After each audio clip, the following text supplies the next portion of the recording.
Anyway, the Pugna pick is nice here. It keeps your draft open. It again, we've seen this a couple times now. It sort of takes away the 4th pick OD, which might be natural if Kaban want to move the troll into the safe lane. I just like this idea that Kezu sat there when his backline got evaporated by the Grimstroke Pugna combo, nodded his head and went, I like this. This will be useful. Yeah. It's real. Again, it puts you in this really awkward situation where you're going to start to feel like a single core lineup. Now, it worked for you in the last game because Madara was on a Medusa, and there really wasn't much in the game to deal with Medusa once she got to a certain level of farm. But yeah, it is a little bit surprising to me that Vega went with something that really didn't work for Kaban in the last game. Although, in fairness, that certainly could be down to choice of fights. Also, the heroes that you had out. The problem is the big hero that really screwed over Kaban with this combo last time was the Keeper of the Light, and that was picked up by Kaban very early this time. Right, that gives you chase on the troll, but I think if you're gonna do this though, you probably ought to ban the AM. That's a fair shout. Because right now Vega could run Pugna in the mid lane. They could even run him in the off lanes to dazzle mid. There is flexibility still on the side of Vega. Still no hard carry. And that laning flexibility in your first 4 picks means that you're much more likely to be able to isolate the AM in a lane against the Darkseer. Darkseer, especially vulnerable at level 1. The Kunkka ban will come up from Vega. This is most likely an anti-mage pick. Like, if you don't ban it right now, you have to. Yeah, you have to think they see that coming. Come on, Sind. Now, I don't think there's anything with high priority right now. Unless he's... it could be based on what you want to pick next, but the reality is that Kunkka ban, it should be pretty obvious at the stage in the draft what he's focused on. Yeah, it is always possible that you pivot into... Okay, there it is. There's the AM ban. Thank goodness. So what do you do here? You want this troll mid, or you want it safe lane? You can run it in either. I think you actually accept it as the mid. And you against the Pugna, you can actually nuke out fairly well. You have a lot of movement speed, so you can dodge out the Never Blasts. And also, if you get close to death, you've always got the Battle Trance.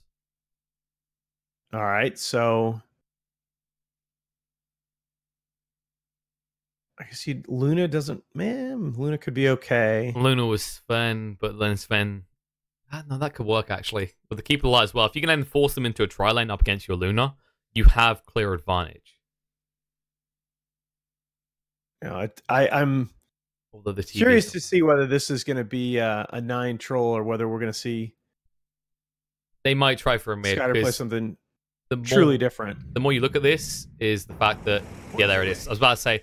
The big problem you look at here is if you went for the Luna, you haven't banned the Terrorblade, and Vega have a 4 Protect 1 lineup. So then you instantly pick the TB. But you just picked Pango into Grimstroke. Yes. I'm not disagreeing with this, but I think this is going to be a mid Pango. I will eagerly await being proven wrong. Okay, you're just your host. I mean, Pango just... What does he do in this game?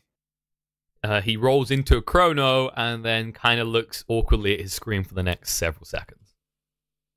It's a fair shout to say this is looking rough right now. So the Pango is going to be mid. And this is the interesting thing about the way they draft around 9 is these picks in the mid lane, I mean, proved it last game, they can work. But once you transition, you're still a Troll Warlord up against the Faceless Void. And you don't have your bash anymore, right? This isn't a war of bashes. This is a bash versus a root. Yeah. And you've got a Pugna on the other side that does the kind of magical burst damage that Troll has real difficulties coping with. Not to mention saving mechanisms. Let's look on the sides, right? What have you got on Kaban? Well, you've got a Surge, but if you get caught in a chrono, you're screwed. Then on the side of Vega, you actually have a Shallow Grave to save this Void every time. Yeah. There's a lot of pressure right now. Yeah, and you don't really have much in the way of hard lockdown. You've got Stormhammer, Pango. I don't think you can count with the way that he's going to be restricted moving around these fights, I don't think you can count on that ulti as a source of lockdown, and certainly not a Chronosphere. At the same time, when you look at this troll, we know that Skitter likes to play this more greedy approach at the moment. Maybe it was just the way he wants to play Lifestealer, but if he plays troll like this, think about the pressure that Vega have. The big impacts at 6 from the Brewmaster, the Faceless Void, the push out from the Pugner. You're not going to have much of a map left to farm with if you go for a greedy farming build. But I think you also look at the supports too, right? And there's a lot on the Synderen to stay out of these Chronospheres, because before Void's BKB, right, Blinding Light is going to be very powerful against him. There is also, if Biver doesn't get caught with the Warcry, he can actually create that extra amount of health to keep you alive. Mm-hmm. I am seriously worried for the Pangolier, mainly because of that Void pick, because the biggest issue you're looking at here is, as you said about the Chrono, you don't do much with your ultimate if you're stuck in a Chrono. It's not just that, though. Pangolier is not exactly the most durable hero. Right. I mean, one of the worst stat starts, in fact, and even his stat gain, I mean, it's improved, but... Yeah, he got that buff specifically because that was the reason why the hero felt almost unpickable, is that his laning presence is just so horrible. And, you know, hey, this is the second time today that Nine's going to have a chance to show us, you know, the Broodmother didn't perform as well as we hoped in its mid matchup against PA. The Bat absolutely owned last game. But the thing I would highlight this time around is, like, the difference between Pango before and since we last saw him in the meta is not only the change to Lucky Shot, which is quite frankly infuriating, but also the increase in his base damage. So he can actually CS and contest in lane. Whereas before, he was only like, what, 53 after you picked up some stat items? You weren't feeling like you could ever contest. 57 damage with a Quelling Blade is certainly respectable. Still, he's gonna eat a lot of damage from DM. The biggest rough part for him is that Pugner's so fast, so it's very hard to run down and get the Lucky Shot procs. I mean, you're still 308 move speed, right? Against free. Yeah, it's not great. Runes. Vega already contested them, and Kaban cannot get anywhere near it as they brought 4 heroes down here to ensure it. Same case for Kaban. Well, there it is. Stuns come out. They actually do pick it up. Biver got it. Skitter looking to allow him to move away. The Inkswell's going to pop on him, and he's going to be the first blood. Kezu does get the touch as well, so you're going to come back to lane where you just died against a Dazzle who just got a nice influx of gold. And that will be the Bassi pickup straight away. Yeah, that's going to hurt. Oh, it was already at the point where it was going to hurt. Now it's just going to eviscerate you. You're going to need to create a lot of space between the Troll and the Dazzle. This is the biggest problem. You can't stack either. Because, of course, you do have to worry about maybe next time with the Inkswells. It's just you have so much more invested in this lane as Kaban because you have to secure start here. Well, you get decent damage out on the Kezu there. The one actually slow him down. Kezu in trouble here. Hasn't thrown out the poison touch because he can't afford to turn around. Nice blocks coming out from Peksu. Will keep his core alive. He does have a salve for him as well. No trade though. Come on, Kezu. Give him a tango back. You know, this is what you do. Even when your supporters don't need a tango, you give them one. It's kind of positive reinforcement. It's a reward for doing something. Meanwhile, Kaban taking advantage of that base damage change, owning the first couple waves. Yeah, 9. Looking pretty hot here. 7-2 to the 2-0 of DM. He has gone for that point in Lucky Shot. I expected this. So you kind of start to ignore Shield Crash because you're more focused on the science procs to make sure the Pugner can't do anything. Who thought of that? I do find it insane. I can appreciate why the hero needed something. I just don't like this idea that we've stacked RNG on top of RNG. Right. RNG-based disable. I mean, I understand why it's a thing for Chaos Knight, but there's a reason I'm glad it's not a thing anywhere else until now. It's like, you can have one. It's the fact they have both, right. I think, is the problem. Spirit Breaker, chat's going wild. Spirit Breaker bashes now, I'm sure. Whatever. Spirit Breaker bashes as well, you can hope. I mean, that is one nice thing for the Troll. I don't know if I say nice. He does got a bigger chance of bashing now if he decides to build into a basher. Fair enough. Yeah, he can now do that. We have seen a few more Trolls do it recently. Do we remember the days that Slardar couldn't buy Basher? Ah, yeah. Those good old days. He's got a built-in Bash already. Then there was the, what was it? Venge couldn't build, was it Blink Dagger, wasn't it? So that's why everyone was building 4-star for a long time. Mm-hmm. Wasn't there one where, was it Pudge couldn't build a Blink Dagger? Pudge couldn't build Blink either, yeah. Right. Kezu gets low, they're going to turn around though. Bottom. Skidder going to be slowed up, forced to fight with the Willing Axes coming out. They can't really hit into him hard, but the Shadow Wave's coming through and Skidder's getting low. War Cry is already off him, so he's not moving fast. The Poison Touch will be enough to drop him. Even with the sticks, he can tango up. It's going to be close. No. Oh, no, there's Trick of Fate. Maybe next time he gets him. Oh, nice. Sniped. Gets Kobe down by the Bob Ross of paint. Or Doran, rather. And there's the voice lines you need. Meanwhile, the true champion in the laner phase, DK Phobos, going uncontested in the top lane, 23-2. But at the same time, Madara is getting almost as much out of this lane. Yeah, he doesn't have quite the sustain of something like a Juggernaut to CS under tower, but you know, he's already got his Ring of Health, so he's going to be absolutely fine tanking creep waves. Definitely. We'll go towards those Wraith Bands next. Just needs to up his stats, and then there's maybe some kill potential into DK Phobos. And meanwhile, DM has completely closed the gap here in the mid lane. Do expect that around this point. The Never Blast does start to add up the damage. 9 has done a good job of dodging most of them, though. Every once in a while, giving a preview of what he might be able to do. I want to see an early Javelin pickup coming out for 9 here. Gives you that harassment factor. And that's actually another... In fairness, that's another value you get out of the Pangolier mid, right? Is easy rune control because you have that mobility from Swashbuckle. Yeah, I look at the side of Kaban, and it just feels so bad to try v-try when your big farming core is up against an enemy secondary core in the other lane. I mean, they can just take so many more risks and do so many more things because you have to worry so much more about your core CSing.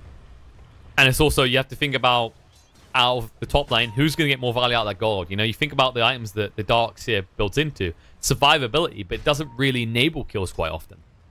These type of builds focus around keeping people alive, not killing people off. Yeah, I don't know. I think they're going to get potentially a lot of value out of the utility items on Darkseer in this lane, as you do have engagement here near the rune. They tried to invade for it, they had to back off. Little preview coming out from Pangolier with the double silence. That's another stupid part about this. How do you double silence? Oh, Chrono up top on DK Phobos. Madara, I don't think he's quite going to have the damage to get this done. He's got a Mango as well. DK Phobos can just surge away in a second, and he will do so. Madara unable to connect and finish the kill. An ambitious Chrono attempt out from the POS one. I actually thought he was gonna. I actually thought he was gonna Chrono and just go pick up the bounty rune, which would have been hilarious. Probably would have been better value in that scenario because you didn't even get it. 9 takes a lot of harassment there. Does have a big stick though. He fluffed the Swashbuckle, instantly DM punishes him for it. This is, all in all, split evenly in the mid lane between the two. Yeah, I'm surprised just how dead even this lane has been. Although I think 9 is really going to start to come out of the back end of it now. Once you get 6, actually, you might be able to lock him down long enough for a support to come in. But at 9, that's a little bit risky. He does have the roll and funding now, but the problem is some of the trees have been cut. So DM should be able to see the rotations. Actually like to see this out of mids as well. Just basically you try and cut down these trees or these trees. Just make sure there's no aggression. Same on this side, right? So if you're DM in this scenario, if you have the means like a Quell and Blade in your hero to cut down a few of these trees, it stops any rotation attempts. Sure. Those have been some of those powerful gank spots forever. Synderin on the bottom lane might be getting dove under tower. Yeah, but he's charging the Illuminate. Hexy will get him with a clap, but he might pay with his life. He needs to hide in the corner and TP away. He's actually not. There we go. I was gonna say you can't weigh that out. You don't know if Skidder's gonna come and look again. The creep wave is pushing out.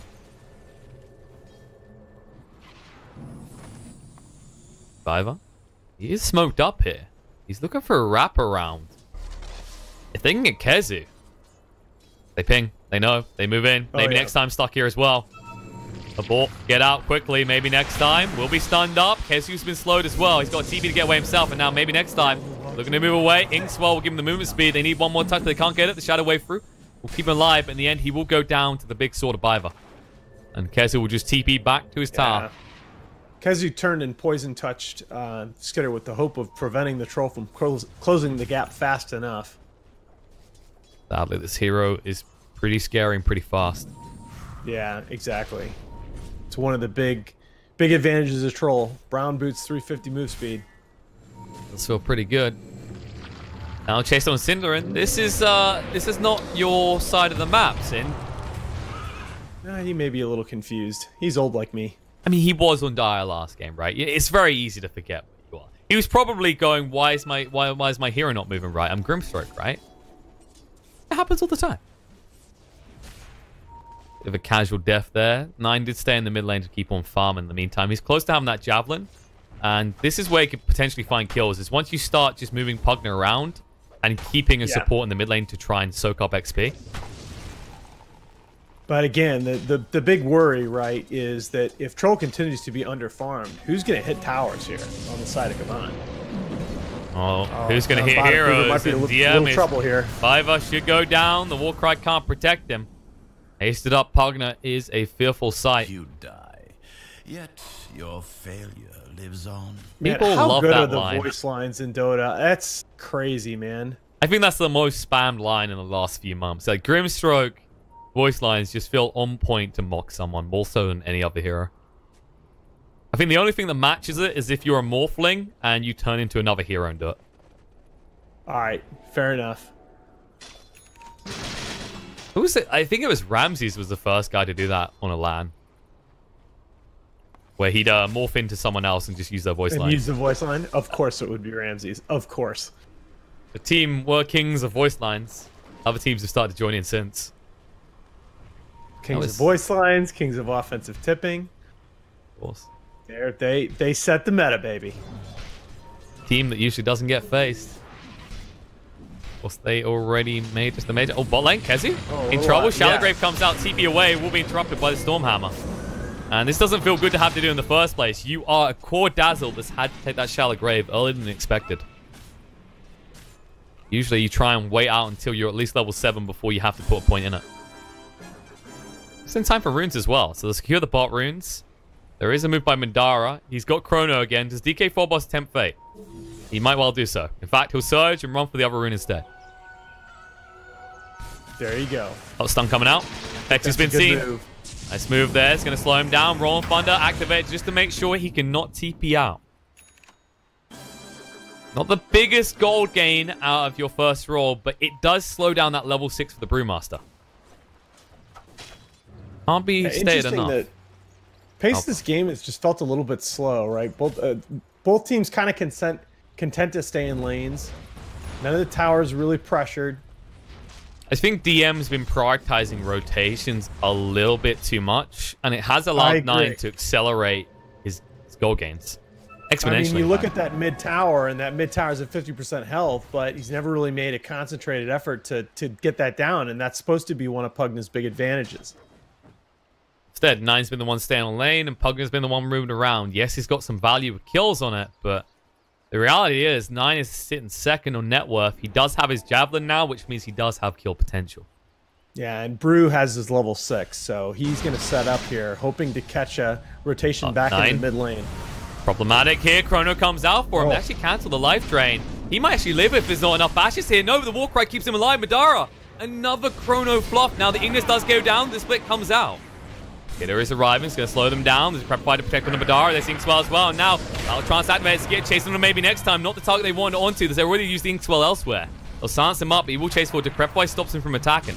He'll turn around and back away. 9 ready to chase. Will go onto the Faceless Void. Silences him up. Madara, no. He needs to escape, but he can't. The shield crash kills him off. 9 will move for the shrine. Looked like a pretty severe misplay there outside of Vega with Brewmaster. Looked like walking into the side of that Chronosphere. Ooh. Very problematic, and that's your second Chrono to fail to achieve a kill. Last time you at least got a bounty rune out of it. This time you will get nothing. I mean, I think if he's able to get the split off there, that the immolation damage from the fire panel alone might have done it. Yeah, possibly. The Warcry looked like it might have been late. The kill onto 9. Now it's the smoke movement. With the Chrono down, they feel much less threatened. They have the Rolling Thunder to work with. They want to use it. DM moving in. Invis rune is there. We'll slow him down. He's got the wrong thunder. He's going to finally commit it out. There it is. Stuns him up on the spot. And when he rolls back, he'll be able to connect once more. Dodged down nicely by DM, but in a little bit of trouble. No, he's the life drain. There's swashbuckle through, but the Decrepit Pipe was still running. Stormhammer across. Will allow him to get the kill. Pexu getting low. Runs in the Illuminate. 9 going to turn around. Has the swashbuckle to work with. The clap will slow down 9. Waiting out the shallow grave. He wants the opportunity. Snipes round, but it doesn't matter. 9. Uh-oh. Got the big one. Needs to use it. Trying to run away. The poison touch still persistent. Will finally run out. Pexu cannot commit any further unless he wants to die. 9. They're being chased by Kezu. Are they going to... They could have committed a TP to the shrine there. They chose not to. Convert this. They chose not to. Maybe they didn't check to see if he had TP because 9 didn't have a TP route out of there. Yeah, it's a nice use of angles in that fight there by 9. It looked like DM's Pugna thought that he was clear, but got clipped on the back end of that Rolling Thunder and led to his death. Just trying to shove in here, finish off this tier 1 tower. 2 more Never Blast should do it, but Biver has arrived. Not sure if you can stop it though. Illuminate's being charged up. There's the glyph. Keep it alive at least for another minute. Skiddo in the meantime continue to farm down bottom, heading towards the Battle Fury. He is still sitting behind the Void, who is also going for the Battle Fury. Well, he's behind, but he's rapidly closing that gap, and that's kind of important that Kaban have created space for really the hero that they need to win them this game. Let's see if it can continue to persist to them. Kezu? He smoked is up. That in deny range? That's close. Well, the tower. Yeah, they can actually deny the tower. Yeah, 1-4-1. It's 10%, so they should be able to deny it when they want to. 9 just trying to farm up the wards. He has no choice here. Doesn't matter. He still gets it. 9 is big engagement forced to be reckoned with. Ult split coming out. Ignis as well. Wall's going to be there. Next time goes to the TP away. Kezu has to run for the high hills. The surge on the Biver. Oh no, he can't throw the Stormhammer. Doesn't matter. 9 arrives with the swashbuckle. Now, you need to get Pexu out of here alive. He has got the mana for the TP. We're moving the trees and look to TP out here with the ward placed down. Biver cannot find him in time with the Stormhammer. That's legit. I mean, Kaban just keeps kind of winning these smaller skirmishes. It looks like there is going to be a move into the mech from the Pangolier here. Oh, top. I mean, I know we know Chrono is down, but... There's an engagement top. Skid is disarmed here under the tower. We'll get Biver arrived to protect him. Madara will back away. Welling axes to slow him down. Rolling Thunder activated. The M will just sidestep it. The shield crash through. 9 doesn't clip on the side, though. But he can't find the kill. He can secure the rune. Although, Chrono's back up, and that was very risky. You know what? No bonus points to 9 there. Anyway, he failed to pick up the bounty rune while rolling. Nice little thing you can do. That's a little weird. Was Chrono up from the beginning there? I swear I looked up and I'm okay. It's been off cooldown for ages. I must have looked at Pugna's icon instead of Void's because I didn't think that they would be quite that aggressive trying to take that tower fight with multiple TPs if they'd known Chrono was up. I think Madara has a chronological disorder here. He's failed way too many times with his Chronos and now he doesn't want to throw them out anymore. Ooh, ouch. Ouch. Shout out to Loda. I mean, you know, he's screwed up too now. That does happen. If a player keeps fluffing ultimates, their confidence in their ability to actually find kills with them does decrease. Yeah, and I like Kaban going on the offensive here. Kezu in trouble. 9 chasing. They're going to turn around. Chrono's going to come out. There it is. And a short one for Madara. An easy kill because 9 is not so tanky with that Maelstrom build. Decent amount of gold gain. 465 going the way of Madara. He'll almost have the Battle Fury now. From the beginning. Now, this does have the potential to still be a pretty good trade for Kaban. Just got to keep pushing this in. Skidder is shoving in top. He won't commit, though. He doesn't want to commit. Think about his state right now. His team is nowhere nearby. And there's a shrine on the high ground. He's got backup, though. He has now. And they want to go to Roche. Okay. All right. Roche is certainly a good outcome. If you can get it. Problem is, Vegas in the neighborhood. They realize it, though. They're denying the tower, maybe, but maybe too late. They got the split, but Pexu's in the approach. Troll, man. You have to know this is going on. You maybe don't expect it due to the fact that they don't have a Vlads, but still. It doesn't matter. It's troll. You have to expect that. Now Madara, they're chasing in on him. Madara. He just goes down. He's in trouble. He can try and ruin him on the spot, but he manages to time lapse away. Not time lapse. Use the time walk rather. Split's going to come out. Madara needs to escape. The Rolling Thunder is still on him.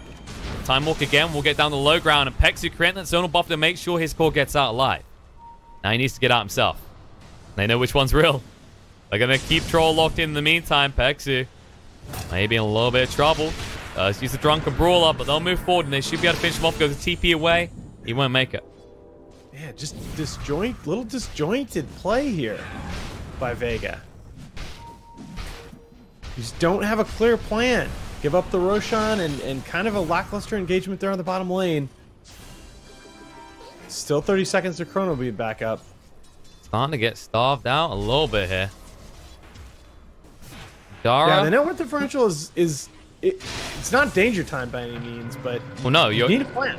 Well, that's the thing. You do at least have the Battle Fury now, Madara, so he'll begin to accelerate. The Troll is still not there yet. It's definitely the one thing that is going your way right now. But at the same time, that Troll is going to have an easy farming Aegis here. Right. No one will try and interrupt him. Ooh. Oh, Madara.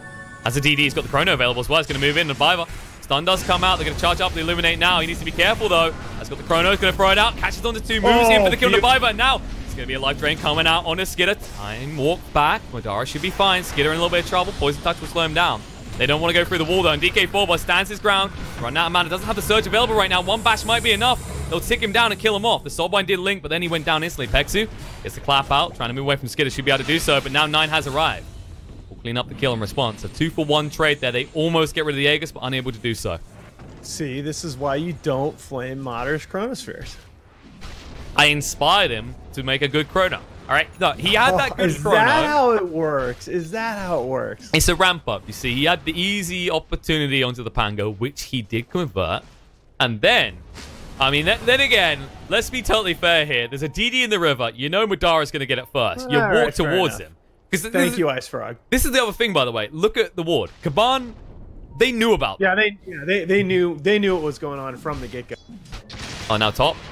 He's in a little bit of trouble. They're committing the wrong thunder now. Pex is going to move in. There's Ignis Fardus going down. Stunned up on the Dazzle. Trance Activate going to move across now. Kezu should be falling here. You got Shallow Grave. Try and turn around the Poison Touch. A lot of damage done on the Viper, actually. He might fall. The split committed. They might find it. In the meantime, maybe next time does go down to 9 as the Royal Thunder ends. And Viper's still alive, but not for long. The end with the double kill already. They do convert the kills onto the supports on each side. Or one of the cores, actually, because Kezu is a core Dazzle. Skidder. Aegis finally gone. Madara, when he comes up, you've already used the Battle Trance. No easy escape from this. Trying to move with the Centaur, the vacuum in. They don't use the Stomp just yet. They finally throw it out. They will get a kill. Pexu goes down. Now the life drain out. Gonna get 9 low. Not low enough, though. Madara trying to bash up on the Centaur, unable to do so. I think Vega should feel extremely fortunate with what just happened there. That is really risky to hard commit to that engagement, knowing that A control and that Chrono is down. That's really... There are ways that engagement could have gone where Vega lose 5. Absolutely. No bashes coming out for the Voided Tool, which prevented him in a lot of ways from getting kills. At the same time, the amount of time that Sven managed to survive did eat up a lot of Pexu's split, which was crucial in making sure they were able to get everyone else out. Well, that's why you're seeing so many teams open ban the Sven in the first phase. It's just the EHP that he gets for his whole team with Warcry in these fights is just insane. It's just so much extra stuff to chew through, particularly when it gets stacked on top of these utility items that are so prevalent in the meta already, like a Vlad's Crimson. Right now, the thing that's really keeping the side of Kaban together is that Warcry plus the Ignis Fardus. If they fluff either one of those in a fight, Vega can just break straight through. Do maintain the lead in the meantime, though, and the Battle Fury is now up on the Troll Warlord, but he's got a gap to make up because Madara does have a 1,000 gold lead over him. Yeah, but, I mean, Troll, again, just because of his kit, is going to do a lot more damage if his team is able to provide the lockdown for him. Now, the question is, you don't have a Vlad's, which angers me a little bit. I like the Pipe on Darkseer and the Greaves on the Pango, so I guess I can't complain too much. And there's your Vlad. All right, good boy. DK Phobos, I knew I liked you. Gives you reasons to do so as he read your mind. Vlad's finally online for them. Maybe they can use that to go aggressive finally. Last time, the problem was no sustain. Now this Troll will have the lifesteal from his Battle Trance and, of course, the lifesteal from the Vlads. We've got a long way to go until the level 20 talent, though. He hasn't even broke level 15. Should be able to get this tower this time around. Big ult's available on both sides. Other than the Roll and Thunder, that's the only one that's not there. Now let Skit have it. No cost to it. Dara just tanking a stun here. He could have time walked towards it to dodge it out, but probably not a good idea. For Sven's running at you like that, it's for a good reason. Man. As the teams kind of trade places here. Vega retreating across the Radiant side of the river. Kaban saying, actually, this jungle is better value into a Roche, while Vega's saying, wait, we won from this side of the map before. Maybe. We just need to come back to the Radiant area. Hey, look at the decision here by Skitter to go... Well, okay, never mind. He had BKB queued up, and he just open purchased to Yasha. Okay. I thought he was going to commit really hard to that BKB. I would prefer Sanjin Yasha this type of game. You're up against a Chrono. Yeah, agreed. I think that the BKB path says basically we want to take a big fight right now, and we think we can play around the Chrono. And it seems a lot more risky. Especially with the way that Chrono screws up a lot your team fight right now. Well, Pangolier is trying to fix that for him, so he's not totally reliant on the Roll Thunder. Is going towards the Diffusal and isn't far off it right now. 1,000 gold left until he has it. Yeah, smoke play coming out. Vega's going to contest this jungle area here. They should have a good idea of where Kaban is. The whole area is watered up, so we'll see him when the smoke breaks. Maybe it's a little bit too late. Nice blink away by Biber. Pex, who chases him forward. Blink. It's big for them. Pex, who doesn't have his own blink. Mandara moving forward with the time walk. Can't find a kill, though. We'll just back away. He wanted to use that Chrono. He's going towards the blink dagger next. Got that on the 5 position Sven, and nicely timed to do so. Interesting, you know, you look at how NIP played a similar fight in that secret game before. I thought Kaban could have gotten aggressive there and tried to take the high ground, but well, they might. Look at them now. They're smoked yeah, up. they're gonna back up and reset. Kezu knows something's not right here, though. He's trying to back away, but Biber ready to blink forward. Kezu hanging around a little bit too long. Force Staff gets him away, but the Stormhammer still connects. Soulbind does go him out into 2. Skidder locked in place with 9. They can't move away. Of course, that is a leash, so you can't even swashbuckle out. Let's get rid of the silences, and now the split's going to come out. Wall gets put down to try and cover their escape, but 9, a little bit too deep here. Tries to shield crash down to the low ground. Life Drain doing a lot of work, and the Stroke of Fate through. We'll be able to get him with the Iron Tick out. He's going to die. Or is he? Trying to stay alive, just about sustaining, but the Stroke of Fate does finish him off from MNT. Too much. They're still chasing for more, by the way. They're not done just yet. Skidder's been found. They've got the Battle Transport with the Chrono. They're going to throw it down. It will ensure the kill easy enough. As Pexu takes the final hit, that maybe wasn't the part that they wanted to do. But that is perfectly timed, by the way. Roche just respawned. Yeah, absolutely value there. You die. Yet your failure lives This should be Vega's opportunity to go into the pit. They haven't checked, though. Instead, using their draft the correct way. DM can push towers hard. Yeah, I agree. They don't have, I don't think, as much invested in getting the Aegis as they do in just denying it to Kaban. And I'd rather have the map control here. Not to mention, you'd be going into the pit with a low respawn time on a Pangolier who has Rolling Thunder available. It's a little bit too risky. Maybe if they didn't commit the Chrono, yes, but otherwise, no. And they still don't have a Vlads themselves on the side of Vega. No one's building either. Again, it just feels like a little indecision here. They don't hard commit to either pushing the towers or taking Roche. Oh, they actually get neither. They chip away a little bit of health, but that's it. Same time, what are you waiting around for? Because MNT, he's not going for that Vlad's pickup. He's going for a 4-stuff this game. Well, Moderate getting aggressive too is going to go Blink as his next item on Void. He's really going to try and catch them off guard with this next big Chrono. Might work. The problem is, if they see it beforehand, they're going to be ready. Oh, he's going to hide it. Yes, As here, when you don't commit to the objective, you open it up. And they'll be done in 30 seconds, which is how long you got until Chrono's up. If you don't stop this right now, get over there. Split is down for 15 seconds as well. I mean, Troll's just too fast. Need to slow it down. He's getting bashed a decent amount right now. They're going to move in. Stroke gets him down to half HP, and now the stun coming out of the 2. Rolling in 9 with the combo. Now the Ignis does go down as well. Dazzle in trouble, try to force stop him away. The Glimmer Cape keeps him alive. DM has no escape himself, though. Now Kezu will get the Shallow Grave out, but he's going to leave behind the Pugner, who does die off. Buyback comes out from him. Trying to get involved with the fight, but it's too late. Kezu's already dead. Moving in, Madara has got the chrono, connects onto 2, but Skidder getting the miss chance in, and now jumping in 9 from behind. They're going to bash him down. Madara getting low, will die off. The Stormhammer through's enough. Life Drain keeps him up 9. And the chase forward here. Needs to be careful and get rid of the Phantom's Embrace and look to re-engage. The buyback did come out from Skidder because he wants that Roach, and they're going to find more in the meantime as Kezu does get forced off under tower, but they can't keep him alive for this rate. He does get out with the Inkswell. They decide they need to go back to the pit. They've zoned out Vega, and now they have control. Yeah, and that is super rough. When you, as a Faceless Void at this point in the game, when you buy out for that Blink Dagger, I mean, you're committing. You think you're going to be able to take that one big fight with the Blink reveal where that Chrono's going to win it for your team, and you're farming a Catapult bottom while the rest of your team is getting engaged on trying to threaten Roche. That feels really bad at that point in the game. Things getting a little bit spooky for the side of Vega here. 5k net worth lead now, and the Troll, he has fallen behind in terms of net worth, but look at who's at the top. 9. Gunning Grieve, Diffusal, and Maelstrom, and no BKB in sight on the other side.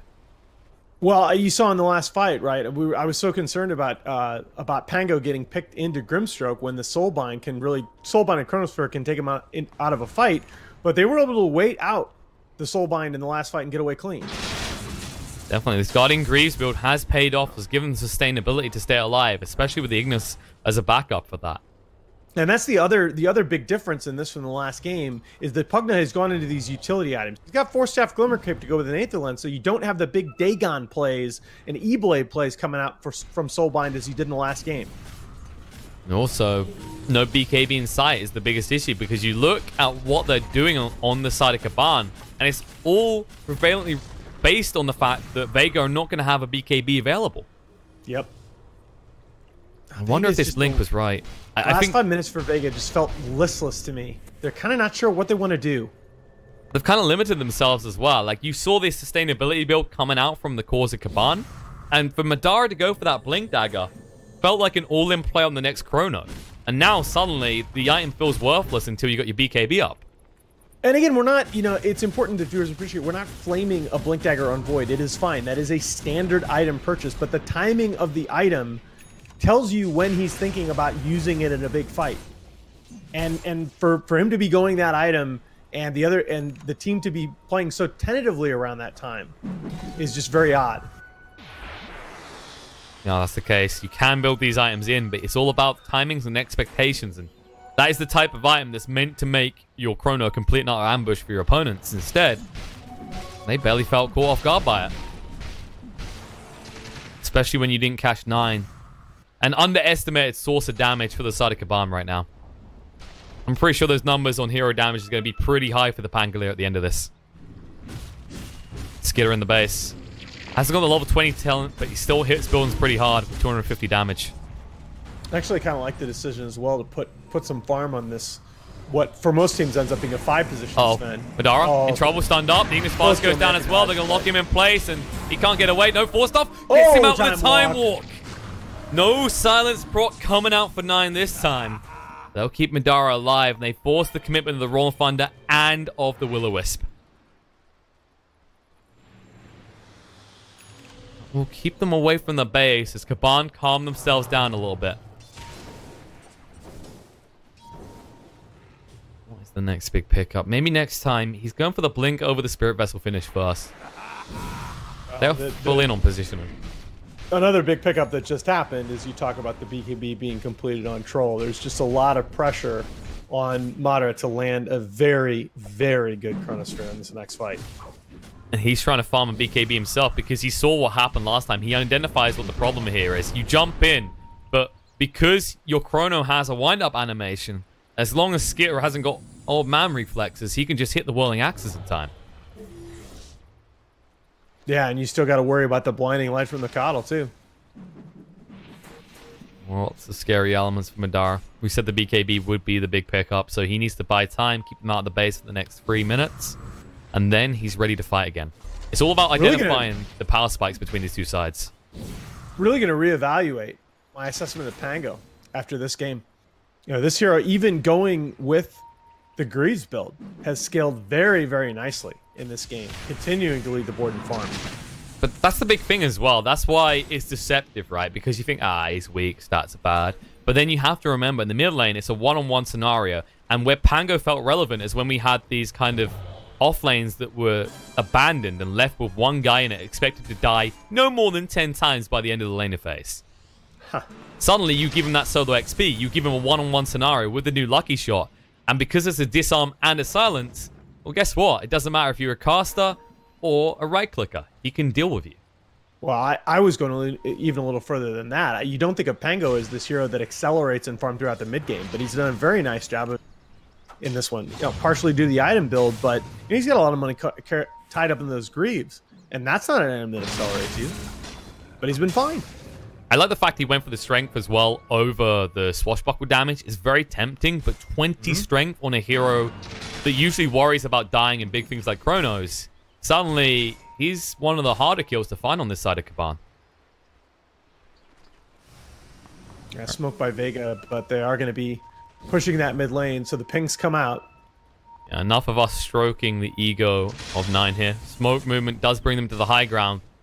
And they find someone, though. 9 is here. They do have the chrono, but they don't want to commit it onto him. It's too close to the tower.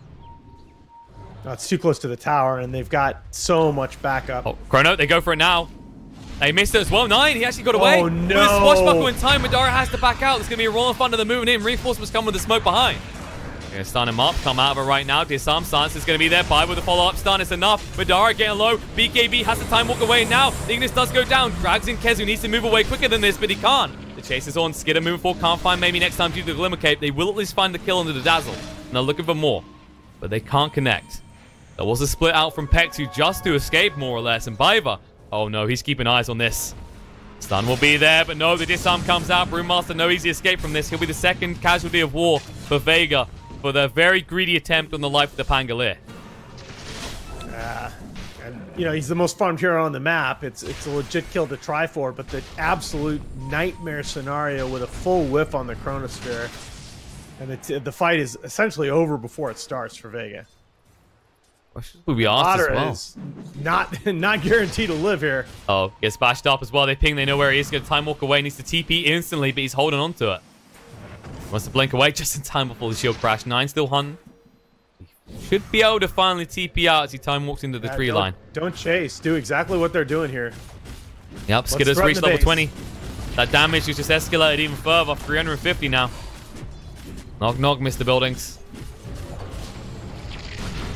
Trying to force him away. Strike of Fate does a lot of damage, especially with the Alpha Wolf on follow mode on this Troll Warlord. The chrono timing, they know, is getting tight. Under 30 seconds. And they'll respect him back away. They got the tier 3, and now they can work on the shrines. Roche might spawn in 40 seconds as well, so if you're going to commit a chrono, you need a big one. The problem is, you still need 10 seconds, and your shrine's already dead. In time for runes as well, as Kaban get them all. Yeah, and the other 2 cores on Vega in danger of just falling way behind. You know, Pugna with this very utility-focused build. He does finally have the Dagon completed, but he is not going to be able to continue to farm with this Darkseer and Pango. And you do see Kezu with the Necronomicon build in this type of game. The problem is, what is it really doing for you in a fight? Right, right. This is why... Oh, Chrono, 9. They caught him this time. He was trying to farm up the creep wave. A lot of damage being done. Inkswell pops out, and 9 will go down. Maybe next time got the gold, though. 1,000 gold going the way of the Grimstroke. That wasn't who was meant to get the final touch. DK Phobos blinks in. Chivas will spot out maybe next time. He needs to buy out on his item right now. Fails to do so. Does lose some gold. They're moving in, though. Reinforcements are coming. Kaban needs to get out of here, because it's a 1-for-1 trade so far, but you've lost your Pangolier. Exu has got the split. It's going to commit it right now. They'll move straight in. They need to get Skidder up in the air. Now Madara chasing through, looking on Phobos. Needs one bash if he can get it. It's going to move straight in. This is going to come out. And now Troll getting low. BKB activated. They're looking to turn around right now. Battle Trance is going to come out. Puckner's gone. Whoa. See you later. Don't blink or you might miss him die. DK Phobos does go down to Madara in the meantime. And now they're going to both split up and look to leave. Or are they? Exu needs to be careful. Bible was getting ready with a blink in return. But have you ever seen a Pugner die that quick? I mean, he just got deleted. Troll just pressed R, turned around, and you go bye-bye. I mean, even Biva hits for about 400 damage with that God Strength activate. And we saw that in effect because he has got an Echo Saber. Yeah, absolutely. That's why I was saying I think the decision to put the farm on the Sven instead of the Coddle, which is what most teams have been doing, has really paid dividends in this game. You know, he is a physical damage threat. Echo Saber Crystallis. And Spooky going towards the Daedalus next, at which point Madara's life could be threatened by that. He's going crits himself, but that's reliant on a Chrono and you not getting stunned in the face. Well, it's not so much just Madara. It's the idea that you have this secondary physical damage source that can get into the back lines, that can threaten the enemy supports and this rather squishy 3-position Dazzle. And the Pugna. I mean, really, he threatens the heroes other than Madara so effectively. And it makes it so that even if they hit that perfect Chronosphere, that the rest of the team isn't necessarily going to be in the correct position to follow up. Well, Vega on in position to contest this rush. Skitter's going to finish it up. That's giving Aegis Cheese and Refresher Shot going the way of Kaban. And who needs to build a Refresher orb when you can just have a shot with a double Ignis? They should be giving it a call here. Or they're going to go for the... Who's picked it up? Up, moving forward.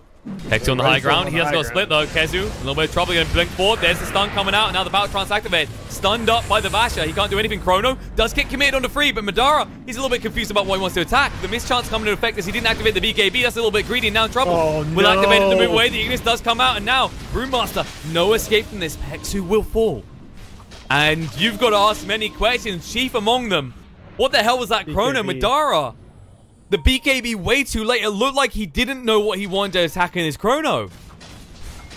It's just, that's kind of been the story of this game for Vega. Just not quite knowing what they wanted to do, either in the individual engagements or on the map as a whole.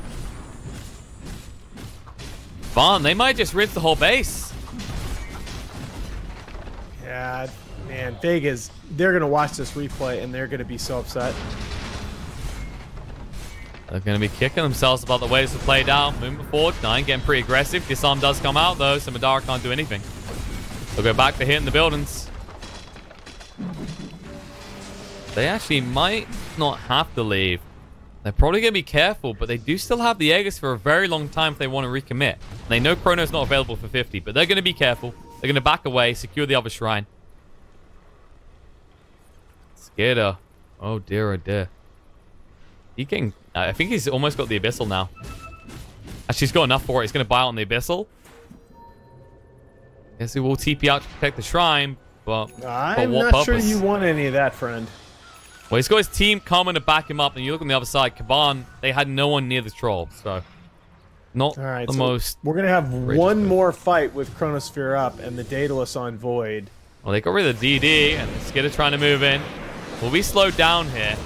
They're going to get some a little bit low life drain as well. He needs to use the Battletrons, but instead BKB's up, moves in. There it is coming out, but no. They're rooted together with the leash coming out. Nine just trying for his Rolling Thunder, but he's stuck on the spot. He's not moving. Madara going to get bashed up. He's got the Chrono, but he can't use it. Shallow Grave's going to be there. He needs to throw it up right now if he wants to live here, but he's still stunned. He can't do anything right. There it is. Chrono down. Skid on a little bit of trouble. He needs to go to target right now, but he can't. Instead, he's going to be hit up by his own illusion. Shallow Grave comes off cooldown. He's buying so much time right now. Life drain goes out to Skid. He's going to chase on in. DM in a little bit of trouble. Finally, they'll actually bring down the Aegis. But at what cost is you lose 3 heroes? One buyback comes out from the Brewmaster, but what can he do? A buyback out from the Pugna. They're still chasing for Dazzle, and Kezu will be found, hung, and quartered. No, the 4 stuff up to the high ground keeps him alive. Peg2 still outside the base, though. They're chasing forward with the Warcry activated. Can they actually find him? Pushing him back again. Peg2 Drunken Brawler in. He's going to be slowed down by 9. Hidden by the Glimmer Cape. Diffuser does proc, but nope. Jumping in. Stun comes out. DM. He just tried the life drain. He just brought back double 4 stuff to get him to the fountain. Shallow Grave will keep him alive, but will not keep Peg2 up. He goes down. That's going to be a dieback. Now you are in trouble. Dude, the creep wave is there. Your last lane of Rax is going to fall, and you do not have the kind of that can survive against Megas. That's right, Void. As I'm back for 50 seconds, no buyback available. Kezu stunned up, double 4 stuff game away, but Ignis goes down, connects on the 3 heroes, moving in with the Royal Thunder. They do refresh for the second one. Sinri looking to throw it down. Nice Soulbind coming out, but it won't matter. Maybe next time we'll fall. And that'll be the 4th for Vega. Maybe next time we can win a game because they're just going to turn around, hit the buildings to finish this off. The creep waves are overwhelming. You were holding on to that one for a while, I can tell. Oh, you know, it's an easy one. You see it, you think it, you do it. Just like Kaban's draft. Oh. Troll, down to half HP. Eats the cheese. Battletron's activated. Looking to move in. Ignis comes out again. Is there any end to these? Ignis is the bash. Connected onto DM as well. Pistoled up. He will fall. But all this doesn't really matter unless they can get some kills on the side. Kezu is going to go down trying to drag the creep wave away. Or is he? Four staff, still alive. The silence doesn't matter. Swashbuckler comes through before we can get the shallow grave out. While you're buying time, there it is. Void needs to make a big play. Can he do it though? Madara taking way too much damage. Time walks away. Maybe next time. Stun on the multiple heroes. So we'll still fall. And it looks like the throne down to half HP. Pek2 does TP in. Madara got the chrono coming off cooldown right now. There it is. He's going to get it out. Fiverr taking a decent amount of damage, but so freaking tanky. He actually dies down. Oh, gosh, he ticks out to the Iron Shell, and the GG comes out. As Vega are unable to deal with the comeback from Kaban in game 2, we're going to have to get a third one in here to decide who wins it. Yeah, it's just, it felt so puzzling that at one point in this game, Vega looked like they were on the Radiant side of the map. They'd won a big fight, and they looked like they had a choice to make between pressuring towers and Roche. And Madara just kind of goes and hits an Ancient camp, and they just didn't do anything. And from there, it just felt like Kaban had total control of this game. Just a lot of little mistakes on top of that. I think this Vega team is going to watch the replay of this game and really kick themselves. But as you mentioned, this is a best-of-3 series. You got to regroup, and you got to get into it mentally for game 3. We know that they can play winning Dota. Indeed they can, but Kaban, Cinder and do it. He finally broke away from Grimstroke, and Grimstroke not looking like it's got a good win rate this day so far. Maybe that hero is now cursed. So yeah, you got to wonder, did they do him a huge favor in taking that Grimstroke away from him, especially the Grimstroke Brewmaster Open, which has looked so riddled with difficulty. Does mean we'll get a third game, and we'll have to see if Cinderin can dodge the curse of a Grimstroke, or if Vega's going to throw it at him, try and bait him into himself. Short break, then game 3 to decide who wins this. Stay tuned, folks.